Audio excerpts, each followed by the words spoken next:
Sunt Adi Măniuțiu și vă spun bun găsit la o nouă ediție a discuțiilor EM360. Astăzi cu un invitat absolut special. Mă bucur că la noi în studio este astăzi Gerd Bommer.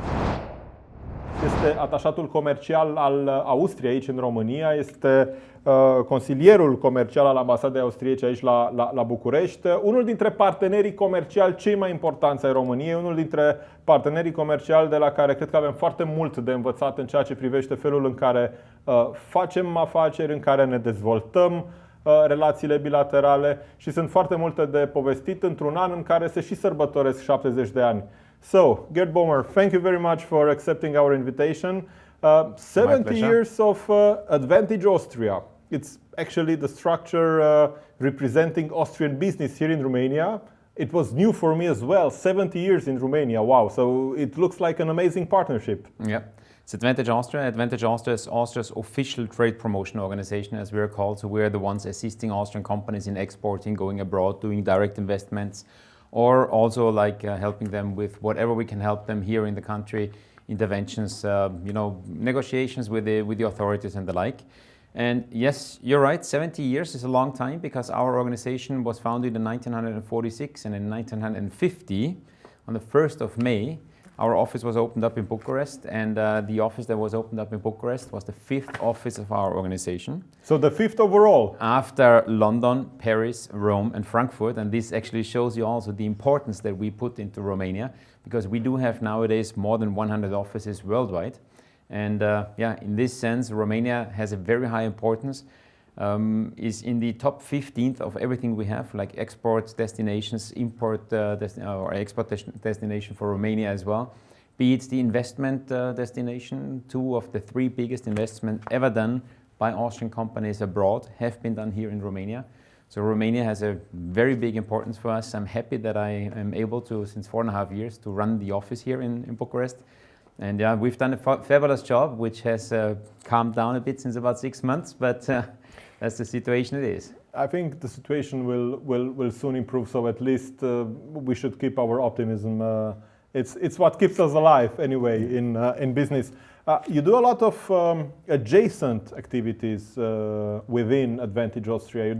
You're involved in dual education, which is a system that Romania tries to adopt by looking at best practice examples in Austria, in Germany, 2 countries where this system is very well developed and put in place. You're involved in a lot of activities that brings this partnership together. What is your experience in doing business in Romania so far? Well, for us, Romania has a very special position because Romania is not only a workbench or something like this where we produce for other markets, but for us, Romania is everything. Romania is a destination market. Romania has a domestic market which is growing strongly, which means the household incomes are growing strongly. And also the companies, the industry, everything is growing. Romania is now the country within the top 3 countries in Europe with positive investments in those COVID times right now, which means the development in Romania is going on. It's very positive. And that is the one side. So producing for the local market, be it the households, be it the industry or the economy, the businesses, but also being a destination for production, which exports worldwide. We're exporting from Japan to the US, everywhere with our companies that produce different products here, but also back home to the home markets. More than that, Romania is also a strong sourcing market for us. Like for instance, right now in metalworking, whatever you need as metalworking parts, metal parts that are being, in appliances, in machinery or the like, there's a high interest in that right now in sourcing from Romania. That's not only kind of the supply chain or the interrupted supply chain where we learned with COVID that your supply chain can easily be disrupted if it's too far away. It's not only that, but Romania has a lot of positive aspects and a lot of skills and factors that you can seize the opportunity of. And one of them is the highly skilled people. The skilled labor force in the last few years suffered a bit because many Romanians were going abroad. And that is the reason why we set up dual education projects.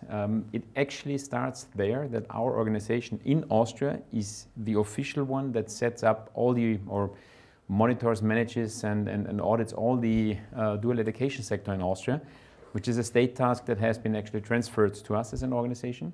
So we do have all the know-how internal in Vienna, in our headquarters, and that's why we said, okay, we put up the auto mechanic, auto body painter, we have the welder the auto body painter, for instance, in Bucharest, the welder in Cluj, in Ploiești, we put up the electrician here in Bucharest, for instance.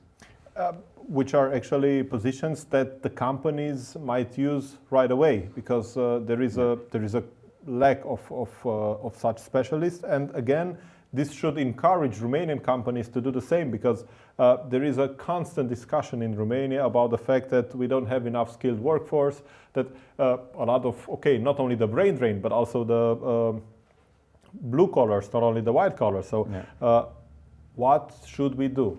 Educate new people. So therefore, it's a great example. Actually, we came up with quite a nice anniversary book. As yes, we call it's with your anniversary book, 70 years of doing business here in Romania. It's amazing. It was new for me as well, because I discovered some companies. I wasn't even aware that they are Austrian companies. So it's fabulous. You mentioned also that 2 or 3 of the largest investments outside of your home country, of Austria, are being performed in Romania. Yeah. I assume one of it has to do with energy. Yes, that's correct. It's OMV together with Petrom, and because I asked you quite directly, how would you describe doing business in Romania? And I know that the Black Sea project, which is a quite strategic one for Romania, a very important one for Romania from an economical, from a social point of view, from a geopolitical point of view. Yeah. Not even to mention the energy independence that we could achieve. It's not easy. Again, I know you have to provide diplomatic answers, but it's not easy to do business here. But if you approach it the right way, it seems like possible. What should we improve?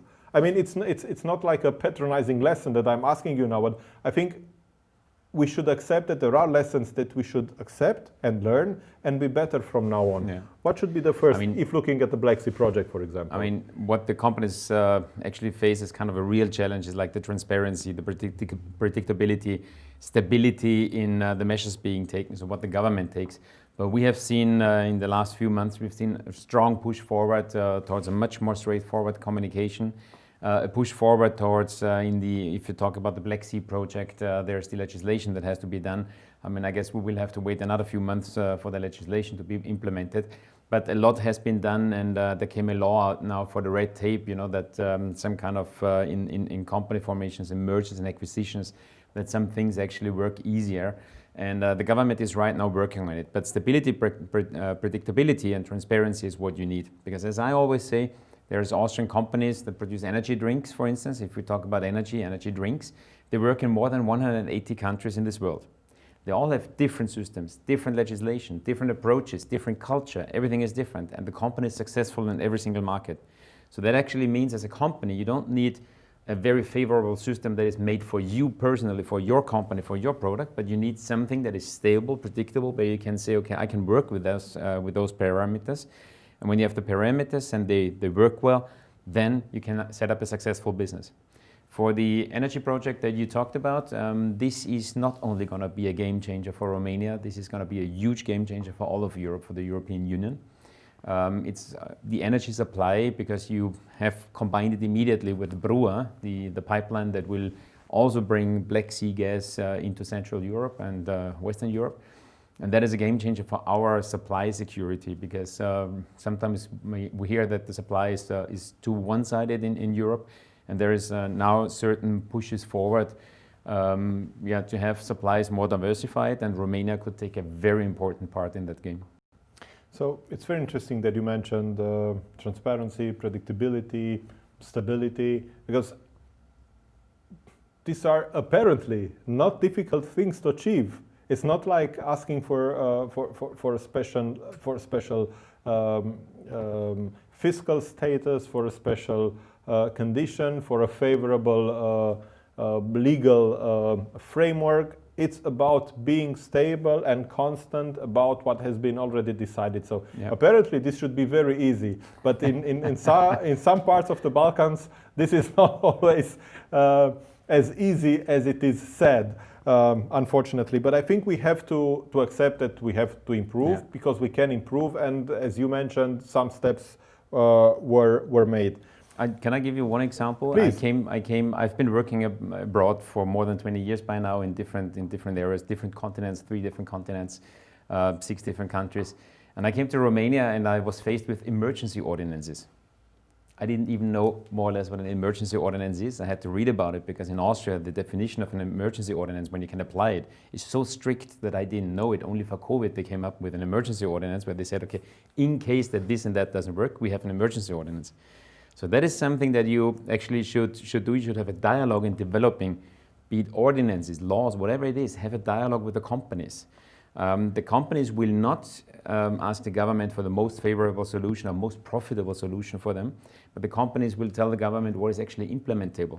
How do you not stop a system? How do you not, don't you have to revise a law 7 times until it works? And just give you an example, because I asked in the woodworking sector, how many laws are there in Austria? And they told me, you can count them down like this. In Romania, there's like 300, as I heard one time. And in Austria, the system works, and in Romania, it doesn't work. So maybe focusing on the most important points and then keeping it like this would help the sectors and the economy overall. Definitely, and because I've been educated like this, I'm always keen in looking what others are doing well, and I'm always looking what I can observe and take from them, and maybe implement in my business or in my organization or in my country or in my projects. And therefore, if I'm looking to Austria, what would be the next big thing? Okay, we have energy. Yeah. What would be the next big thing that Romania could develop that could be interesting and maybe even of strategic or major value, major importance for Europe? For Austria, why not as a partner? What path should we go? Could we go as the next big thing apart from energy? You have 2 sectors which already grow strongly on the one hand side, that is IT. If you don't know it, the share of GDP created by IT, by the IT sector, is growing massively has been growing massively within the last few years and will grow massively in the future. So that could be a game changer with a bit more innovation. And then actually having also the guts to go in and market it with more marketing and sales skills and going abroad immediately. You see that you have already kind of a unicorn. UiPath is one of the world market leaders. Bitdefender is a world market leader in its segment. A company that was created by 1 Romanian and 2 Americans in the US is a unicorn since a few weeks, obviously, as I understand. That is one sector that is growing strongly, and I think that Romania should push much more for that, as they're already doing, which means more financing, more angels and so on. That would help a lot. Innovation can help a lot because Romania is not or has not been known in the last decades for being a very innovative economy. The other sector where I have to say I've been here for 4.5 years, I love to live in Romania. It's a beautiful country. You got a really beautiful country, and you got everything. Don't tell me tourism. You got the mountains, you got the seaside, you got the culture, the history. You got everything. Yeah? And tourism could be one of the sectors that you can develop very strongly. But for tourism, one change that has to be done is red tape. As you always know, we have some Austrians that started tourism projects, and they had to do a bit with red tape, with the bureaucracy, and we assisted them in that. But what you actually have to do, and we started up with a roundtable for winter sport, for instance, in February of this year, is get together, do a project together, agree on something. Don't have 5 skiing areas in one small area, but combine it to one big area. And this is where we wanted to go for next February, for February 2021, for a winter sport conference where we show what could pricing models do, what could it help. In the end, it means a destination, creating a destination. This is what you would have to do. Black Sea should be a destination, but as I hear right now, the government will go for enlarging and beautifying the beaches at the Black Sea. And in my opinion, you have a huge chance for ecotourism because the countryside is unspoiled. No highways, no tourists, it's unspoiled. The highways are going to be there in 10, 15 years, I'm 100% sure. But ecotourism is something where you don't do a very strong push forward in terms of the development with huge blocks, with huge hotels, something like this that is kind of, not what the tourists or many of the tourists look for right now. But bring the tourist into nature, but bring it eco-friendly, like, respect the nature and build up tourism like that. But for that, we need destination and destination marketing. And there are some examples like Branmoecho Fundata. There's a destination marketing going on. We're talking to some ski areas, and that would help a lot. But also here, honestly speaking, we would need some help by the government, because developing a new ski slope or a new ski area is a monster task right now, and that should be facilitated, because it simply creates jobs, it creates tourism, that is a steady income flow that the regions have, and taxes, revenues for the government. Everybody's happy, you're doing something that is healthy. So that is the second sector where I think an economy that Romania could really go strongly forward.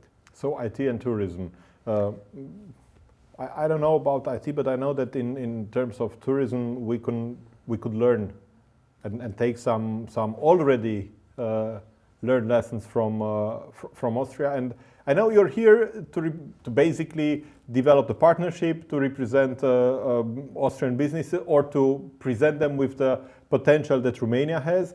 But on the other hand, I think bringing or pushing in some consultancy from a country that is, how much of the GDP in Austria is dependent from tourism? It depends on which way you calculate it, but if you take direct and indirect, it's about 16 to 17% of the GDP, so which almost is massive. 20% of the GDP in Austria. Austria is per capita tourism income by far with the highest income worldwide. If you calculate it per capita, of course, we're a small country, so overall the sum is not that impressive. But yes, tourism is very important, and it brought up all the other sectors. Tourism is very often rural, which means all the urbanization that is going on right now, tourism would also help to stop the urbanization a bit. Our ski areas are not in the urban centers. So if you look at Tyrol or Salzburg, they're not where the cities are, but they're in the mountains, and that helps the people to have jobs there and everything. So there is a lot of positive aspects behind that. You grew up in such a region, so I think your expertise beyond the professional one is also a personal one. And you know the mountains, you know the mountain areas. You were a witness how they developed over the last 20, 30, 40 years. So actually, I never saw a fence cutting a skiing slope in Austria, although I'm skiing there for almost 20 years now, or for 20 years now. And I also never had problems with the ski pass, with the tickets, because I bought one, I paid once, and it worked for 80 kilometers. And here in Sinaia, I'm not ashamed to mention it, I need 3 for 3 slopes. And then sometimes I have fences because somebody has a land plot there and says, no, I don't have I did not cut a deal this year with the city hall, so I put my fence here. And me as a tourist, what have I done wrong? Because I am the one who pays all the costs. So these are things that come up to a very healthy and intelligent public management. I think we do quite well in terms of entrepreneurship in Romania. It was quite wild in the 90s, in the early 2000s, but I think we are doing fine there. We need a lot of intelligent public management. Could Austria be of help there in terms of best practices? Yeah, also institutional capacity. But as you say, we don't have any fences running through the ski slopes. If you think about Bojana Brașov, we also don't have any bears running through the ski slope in winter. That could be interesting. It's exotic. Believe me something, I might look like 1 or 2 years younger than I actually am. 40 years ago or 45 years ago, when I grew up in the skiing area, it was the same situation. So we had to learn our lessons. One hotel was working against the other hotel, or the owners were working against each other, and nobody was working together. In the end, they found out, after like 10, 15, 20 years, the steady development, they found out that working together creates so much more in tourism, because the point is, a tourist doesn't come to you for a hotel, or a tourist doesn't come to you for one ski slope or something like that. If you want to have the tourist for a whole week, you have to create a complete offer. And that is something that you actually have to do. This is a long way, and we had to go this long way as well. So we shouldn't be too noisy about that. But I don't know if you know it. As you talked about tourism consultants, There is a tourism consultant here in Romania, an Austrian one. He's married to a Romanian. He lives in Tulcea, and he's actually the son of our president. Really? And, yeah, and he lives here. It's one of the tourism consultants. We have Romanian tourism consultants that have a company in Austria, and here we also work. We have Austrian very professional tourism consultants working here, so the resources are here. If you talk about public institutions, institutional competence and openness, yes, of course, that is a big topic. That is a topic that we also have, but we have seen a lot of movement within the past few months and within the past year. And if that movement goes on, I'm very positive about the development. As I'm overall positive about the development, economic development now of Romania, is the dip is obviously not as steep, and the increase is going to be very, very steep. So we see it also in the Austrian investments that keep coming in. And sectors like metalworking, which I talked about before, maybe doesn't create the chances that tourism does and that IT does, but metalworking is a sector which definitely has a huge potential, enormous potential to grow here in Romania. But public competence, institutional competence, there is something where, we have seen in the past highways that have been tendered, and if the engineering that is in the tender is not done in a very professional way, then you have, the timeline cannot be kept. You have claims, or massive claims actually. So if you do your job beforehand, then that is kind of the competence that you have to put in. Or you just get in third parties, like external parties from the private sector, that help you in setting up the systems. That would help a lot, and creates a biotope in which you could invest much more. I know that Austria, if you're looking to its track record for the last 30 years, has done amazing. For the last 30 Yes. years, Austria has exploded from... But you know why? One topic that we have, a big one, is innovation. We came from one of the laggards. That was actually the question. Yeah, How come? we came as one of the laggards in innovation. We're now with the third highest share in the meantime in terms of innovation as a percentage of GDP. That's the one thing. And we also had to learn our lessons. So it's nothing that comes naturally. The lessons had to be done. And one of the things that I really can tell to Romania, and which is not maybe emphasized strongly enough, Austria earns more than every second euro, 60% in exports. So it's not our domestic market anymore. That is it's not that was not the market that grew that strongly. It was actually the export market. Our companies internationalizing, and that in the fear in the 90s, where everything opened up, and we all said in Austria, "Oh my goodness, our companies are all going to go abroad, and we're all going to lose our jobs." It was exactly the other way around. We created much more business, and nowadays 60% of what we create is being created abroad in terms of exports, produced in Austria with know-how in Austria, together with metal parts that we buy from Romania, plastic parts that come in from Slovak Republic or something like this. So that is kind of the success story that we had, and we as Austrians have an extremely strong industrial basis. So we are one of the top countries in terms of industrial basis, together with Germany, be it Japan or Switzerland. And Austria has a strong industrial basis, and nowadays we have it with the innovation together, and that helps us a lot to always, be ahead of the market and work very well and have the results that we needed and that you see today. Partially industrialization, but based upon innovation, research, development, and innovation, and technology transfer. And technology transfer, things that we could do now, working together in a united Europe with Austria, with Germany, or with other countries. You're very close, of course, to the German-speaking area, to Switzerland, to Germany, obviously. But I think there is looking at the numbers and at the current partnership and at the level of our joint business relation. I think there is a nice spot that could be exploited in a positive way by the Romanians, so that this partnership grows stronger. Because again, we shouldn't reinvent the wheel. We should see what wheels are available and maybe see how we can improve them. We had cooperation projects, for instance, with the Austrian FFG, which is the research, research funding institution in Austria. It's called Research Funding Society, in the end, Forschungsförderungsgesellschaft. And is a very strong partnership that we have also with AWS, the Austrian Wirtschaftsservice. So we have a lot of subsidies that are going on. But in the end, we have done 2.5 years ago, we've done a project where we worked with the Austrian Business Agency to attract investments into Austria. And we called it Startup Your Business in Austria, Startup in Austria.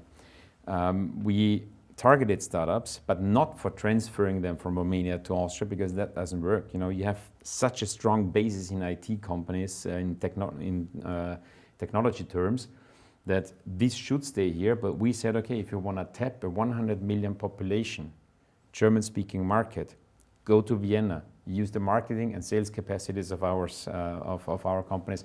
That is something that is going on, and Smart. right now we're setting up a cooperation for artificial intelligence startups and developments, technologies, and that is the way of working out.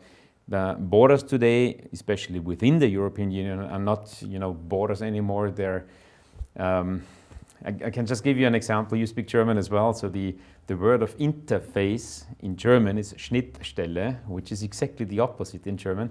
And I guess the borders went from Schnittstellen, from the cutting, the borders, into interfaces. So now we can actually integrate much better, and that is what we should do much more. And we see a very positive trend there. So if you look at Europe's future trends for the next 5 years, what would it be? Where would you recovering from this crisis? Of course, but again, I'm kind of optimistic. I hope vaccines are on the way. I hope by next year, during this very same time, things will look a little bit better, and that the situation will be improved, or at least we'll learn how to work better with it. But is it digitalization? Is it a new work environment?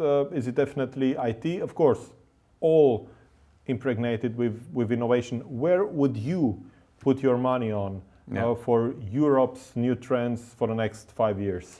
I mean, if you look into what Europe has, we have an extremely strong industry, for instance. Yeah, we produce, the German car manufacturers produce those always called over-engineered cars. We're really good in certain segments, or the Italians in terms of fashion and so on. We have a lot of that. But do we have a serious big chip producer apart from Infineon, where there is a research and development company here in Bucharest? But do we have a really, really big chip developer, a chip producer here and manufacturer in Europe? No, we actually don't. Yeah, we should get someone who works against, or who is not works against, but who is a competitor of Intel and AMD and other companies, which are really strong. So I think in that segment, microprocessors, there would be a lot of potential to lift. In digitalization, there's a lot to do, and now, as I always said in the beginning of this crisis, we have always thought that it's going to take 10 years for the digitalization to come that far, and teleworking, and now it took 10 days. In March and in April, we saw all my office was back in the offices in April already, and the office worked properly. So we found out that all the resistance that we had against it all of a sudden could be overcome within 1 or 2 weeks. And digitalization could help us a lot. I think we could also go much further in e-commerce. There's a lot of good companies here starting up here, and I think we should get our own. If you look at EMAG, for instance, as kind of the big competitor to Amazon. Amazon is not present in Romania. Why is that? Because you have a strong company there. So you have a lot of potential there. We have a lot of potential in Europe, and we don't need Amazon to be our e-commerce platform in Europe. We could create our own e-commerce platform. And I guess there's a lot of companies, if you look at that Flip with the refurbished phones, they just took an idea from some other countries and set up here a company where they said, okay, we can do the same. That is not even real innovation, but we just do the same. We do it perfect for the Romanians. The market is different. They can't do it, and they grow here, and they could grow bigger. So we in Europe should get our own companies in that segment, in that sector, in the IT sector especially, and microprocessors, chip in that segment in order to build up our own industry there. I like this idea very much. So building upon this partnership, using the expertise that we have here, and that we can use the expertise that is competitive, products or services that are competitive, and using Austria as a partner, which offers a European-wide or even worldwide platform to spread in terms of partnering for such a thing. Let it be 100 million German-speaking customers in Switzerland, in Germany, and in Austria. That is already enough. It doesn't have to be worldwide. It sounds great, and it definitely makes sense. I have 2 final questions before going to the conclusion. We talked about a lot about things that we can improve, about things that are possibly not working properly. So basically, weaknesses. I would focus now on strengths. And there is a very interesting theory that I believe, it's not only a theory, it works in practice very well. Build on strengths. So find what your strengths are and try to develop them and build on them. What would be Austria's main strength? It can be even this platform that could reach 100 million people. I don't know. So what is Austria's main strength for us as Romanians? And what is Romania's main strength that makes it interesting for Austria? You know, if I go back not into kind of technologies, into products or industries, if I go back into our personalities, yeah, one of the approaches we have is we're never satisfied. You know, there's this saying, the merce, which in German is called German is called, in Austria is called Bastion. Yeah? Our Bastion comes only, our merce comes only in the very last like 1% or something like this. People say in Austria we're always complaining. That complaining is actually a drive for perfection and for improvement and for innovation. So we always want to get better. We always think immediately about the next step. And that is a huge strength that we have. So we always want to develop something. That is a big strength that we have. What I think in Romania is, if you talk about the people and the strength of the people, what you have is an unbelievable basis in skilled people in technology, in engineering and technical graduates and university studies. So the people you have is something that you can really build on. The people are very agile and dynamic. They move into new areas, they dare to do that. So I think if you build more on that, you would only have to create a biotope, also as a government. You would have to create a biotope in which those companies can grow much stronger. Right now, the sectors of getting capital in Romania, this topic of getting capital to grow faster, because if you don't make money, if you need capital because you don't make money, and I guess your business model should be rethought, but just to grow faster, to go abroad immediately and so on, the capital markets are not that active right now. There's only a few which are active in the market, and that should be stronger in terms of funds, in money or guarantees backed by the government. There was a drive once about 2-3 years ago, like Invest Romania has been set up some years ago, and then there was a Business Romania. Business Romania should have been something like Advantage Austria, like we are doing. And I think that could be something if you combine Business Romania as an organization like ours that bring you abroad, that bring you the capital, the framework, the biotope, that make you big. That would be something that could spark much more development because in terms of people that you have glorious knowledge and engineering and other knowledge, so to say, you could definitely build on that. Thank you very much, Gerd Bommer, commercial attaché of the Austrian embassy here in Bucharest, and the person behind Advantage Austria here in Romania. As he said earlier on, 70 years of partnership, 70 years of history here in Romania, 70 years of Austrian business in Romania, which is absolutely amazing. And also the autumn issue of The Biz, featuring an interview with Gerd. E o revistă bilingvă de business pe care vă recomand, chestiuni foarte interesante în The Biz de obicei și sigur, dacă prindeți catalogul Advantage Austria, absolut fabulos, n-am știut o groază din chestiile pe care le-am văzut aici, despre firmele pe care le văd în fiecare zi și despre businessurile pe care le văd în fiecare zi, da, și sunt construite în foarte mulți ani de parteneriat româno-austriac. Thank you very much, Gerd. Yeah. And please. Thank you very much for the invitation. It was a pleasure to be here. You know a lot about it. You also have our catalog. If anyone is interested in it, this is also available online, the 70 Years Austria-Romania catalog, the anniversary book, so to say. And please feel free to contact our office. We're easy to find on Advantage Austria Bucharest. We're on LinkedIn, we're on Facebook. So please get in touch with us, and any kind of cooperation in IT sectors or in tourism development is something that we're really looking for, especially also in the energy sector, of course, be it renewable energy and the like, and urban technologies, future technologies. That's something that we're highly interested in, and we hope that it's not going to be 70 years, but we're going to give out a book that is called 140 Years. I don't know if medicine if medicine is going to be that far that I'm going to be here in the office still. But I'm planning to. We hope for a long future, and we had a great cooperation. We keep on the great cooperation. We look forward to many prosperous years. AdvantageAustria.org/RO for Romania. But anyway, Advantage Austria, you'll find the platform. You'll be able to find Bucharest. I'm looking forward to speaking to you again here in our studio at EM360. Thank you very much. Thanks very much for the invitation. Ne revedem curând!